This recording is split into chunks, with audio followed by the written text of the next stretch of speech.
여러분, 안녕하세요. 설날 연휴 잘 보냈나요?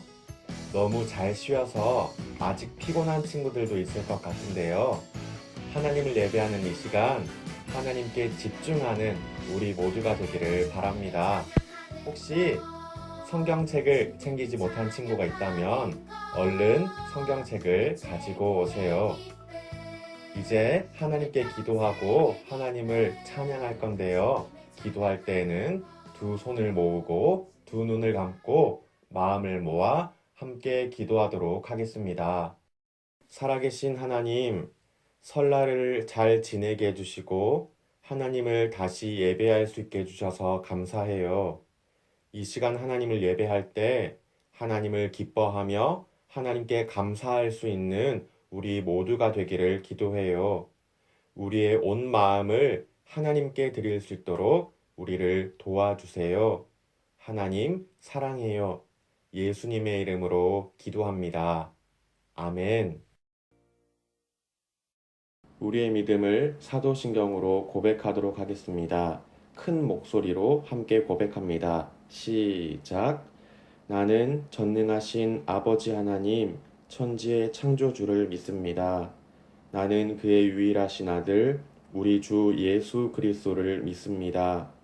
그는 성령으로 잉태되어 동정녀 마리아에게서 나시고 본디오 빌라도에게 고난을 받아 십자가에 못 박혀 죽으시고 장사된 지 사흘 만에 죽은 자 가운데서 다시 살아나셨으며 하늘에 오르시어 전능하신 아버지 하나님 우편에 앉아 계시다가 거기로부터 살아있는 자와 죽은 자를 심판하러 오십니다.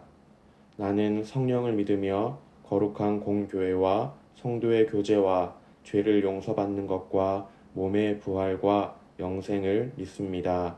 아멘. 오늘 찾을 하나님의 말씀은 마가복음 10장 28절 말씀입니다.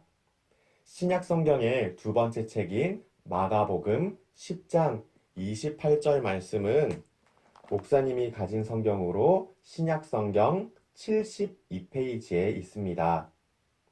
마가복음 10장 28절을 다 찾았으면 한 목소리로 읽겠습니다.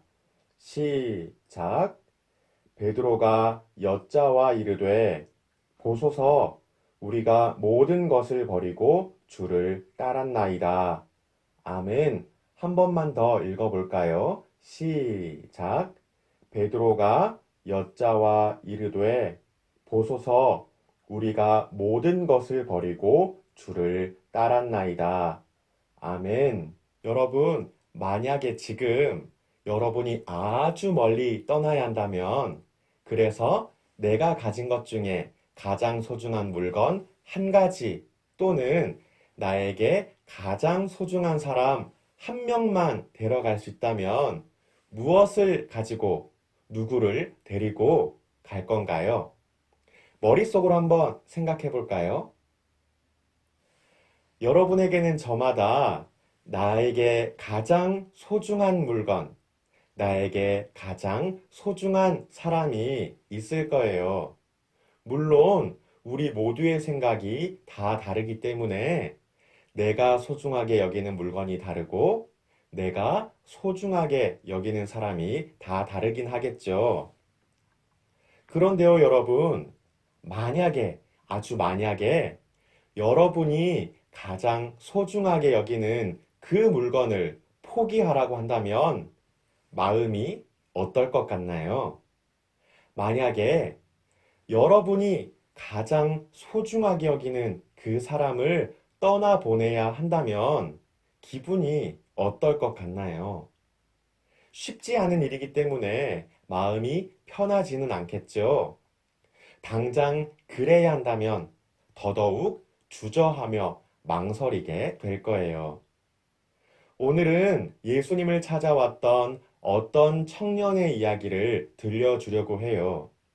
이 청년은 아주 돈이 많은 부자 청년이었답니다. 게다가 이스라엘에서 아주 힘이 있는 직업을 가지고 있기도 했어요. 그런데요, 예수님은 이 청년에게 가진 모든 것을 다 팔아서 가난한 사람에게 나눠주라고 말씀하셨어요. 이 청년, 예수님의 말씀에 어떻게 반응했을까요? 성경 이야기를 통해 한번 알아보도록 하겠습니다. 선하신 선생님, 제가 영원한 생명을 얻으려면 어떻게 해야 합니까? 네가 살인하지 말라, 간음하지 말라, 도둑질하지 말라, 거짓 증언하지 말라, 사기치지 말라, 부모를 공경하라 하는 계명을 알고 있을 것이다. 선생님, 저는 어릴 적부터 이것들을 모두 어김없이 지켜왔습니다. 네게 한 가지 부족한 것이 있다. 가서 네가 가진 것을 모두 팔아 가난한 사람들에게 나눠주어라. 그리하면 하늘에서 보물을 얻게 될 것이다. 그리고 와서 나를 따르라. 모든 것을 다 주라고요? 그래, 할 수 있겠느냐? 그러니까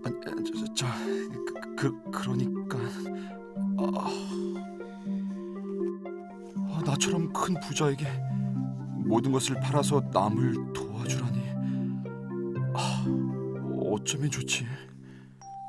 얘들아, 부자가 하나님 나라에 들어가기란 참으로 어렵다. 부자는 구원받기가 그렇게 어렵습니까? 마음이 이 땅의 부와 재물, 물질에 고정된 사람들은 낙타가 바늘길을 지나는 것보다 하나님 나라에 들어가기가 지극히 어려운 법이다. 예수님을 찾아온 한 청년이 말했어요. 선하신 선생님, 제가 영생을 얻으려면 어떻게 해야 합니까? 이 청년의 질문은 이렇게 바꿔볼 수 있었어요. 선생님, 제가 천국에 가려면 어떻게 해야 하나요? 예수님이 질문에 대답하셨죠. 네가 하나님의 말씀을 잘 알고 있지 않니? 그 말씀대로 살면 된단다.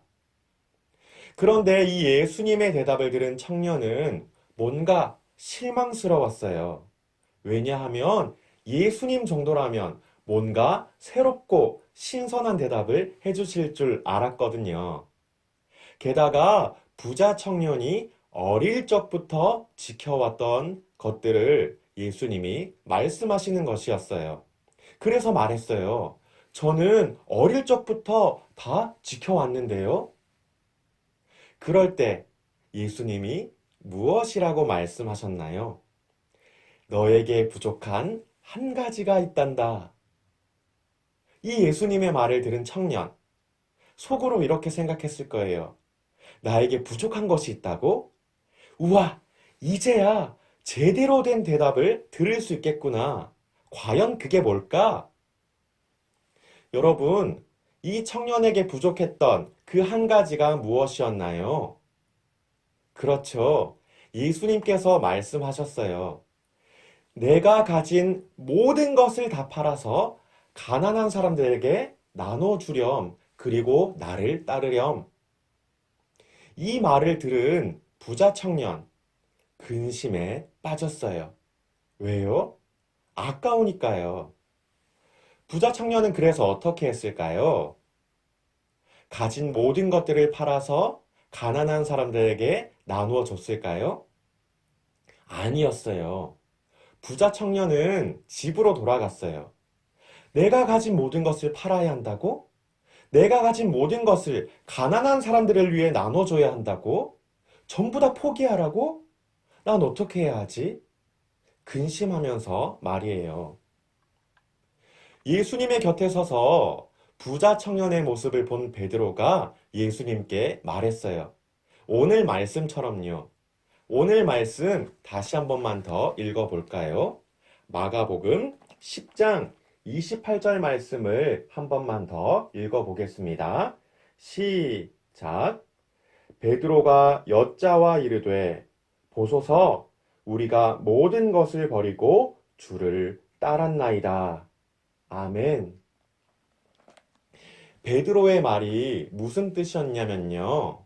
저기 저 부자 청년은 자기가 가진 것을 아까워하며 집으로 돌아갔지만 나는 그렇지 않았다는 거예요. 예수님, 저는 배도 버렸고요. 사랑하는 가족도 떠나면서 예수님을 따랐어요. 하는 말이었답니다. 사랑하는 친구 여러분, 만약에 여러분이 가지고 있는 물건 중에 가장 소중한 것을 버려야 한다면 마음이 어떨 것 같냐고 물어봤었죠. 만약에 여러분에게 가장 소중한 그 누군가를 떠나보내야 한다면 기분이 어떨 것 같으냐고도 물어봤어요. 사실 쉽지 않은 일이잖아요. 특히 가진 것이 많으면 많을수록 내가 소중하게 여기는 그 사람에 대한 사랑이 크면 클수록 말이죠. 부자 청년도 그래서 더 근심이 되었을 거예요. 분명 천국에도 가고 싶고 구원도 받고 싶은데 지금 당장 나에게 도움을 주는 이 돈도 너무너무 좋았던 거죠. 당장에 둘 중 하나를 선택하기 힘들었어요. 하지만 예수님은 단호하게 말씀하셨어요. 얘들아, 재물이 있는 사람은 하나님의 나라에 들어가기가 참으로 어렵단다. 낙타가 바늘 구멍에 들어가는 것만큼 불가능한 일이지. 하나님보다 사랑하는 것이 있다면 천국에 가는 일은 불가능하다는 예수님의 말씀이었어요. 여러분 한번 생각해 보세요. 하나님보다 더 사랑하는 물건이 있는데 하나님을 사랑한다고 말할 수가 있을까요? 하나님보다 더 사랑하는 사람이 있는데 하나님만 사랑한다고 말할 수 있을까요? 하나님을 위해서 내가 소중하게 여기는 물건, 나에게 소중한 사람을 포기하지도 못하면서 하나님, 지금 내가 당장 죽으면 천국 갈 수 있겠죠? 이렇게 말할 수 있을까요? 어쩌면 말도 안 되는 생각이겠죠. 물론 지금 당장 여러분이 가진 모든 것 다 버리고 여러분에게 소중한 사람들 다 떠나보내라는 말은 아니에요.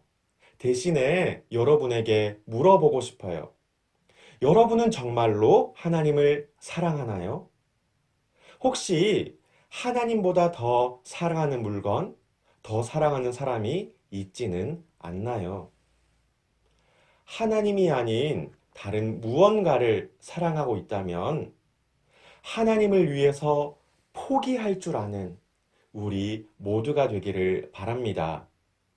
하나님이 아닌 뭔가를 내 손에 꽉 쥐고 놓지 않으려고 했다면 이제는 마음속에 욕심마저도 버릴 수 있는 저와 여러분 모두가 되기를 바랍니다.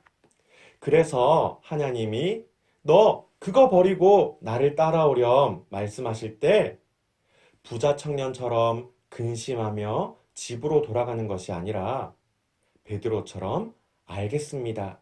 다 버리고 따르겠습니다. 말할 수 있는 우리 모두가 되기를 주님의 이름으로 축복하며 간절히 또 간절히 기도합니다. 이 시간 말씀을 기억하며 함께 기도할게요. 두 손을 모으고 두 눈을 감고 마음을 모아 기도할 때 목사님이 기도할게요. 살아계신 하나님, 오늘 우리는 부자 청년의 이야기를 들었어요. 많은 돈을 가지고 있었고 높은 자리에 있던 사람이었어요. 하지만 부자 청년은 모든 것을 포기하라는 예수님의 말씀에 근심하며 집으로 돌아갔어요. 하나님, 혹시 그 부자 청년의 모습이 내 모습이지는 않았나요? 나는 하나님보다 다른 물건을 사랑하고 하나님보다 다른 사람을 사랑하지는 않았나요? 나의 욕심 때문에 하나님을 포기하는 우리의 모습은 아니었나요? 이제는 하나님만 사랑할 수 있도록 하나님이 내 삶의 최고가 될 수 있도록 우리의 마음을 고쳐주세요. 하나님 사랑해요. 하나님 감사해요. 예수님의 이름으로 기도합니다. 아멘.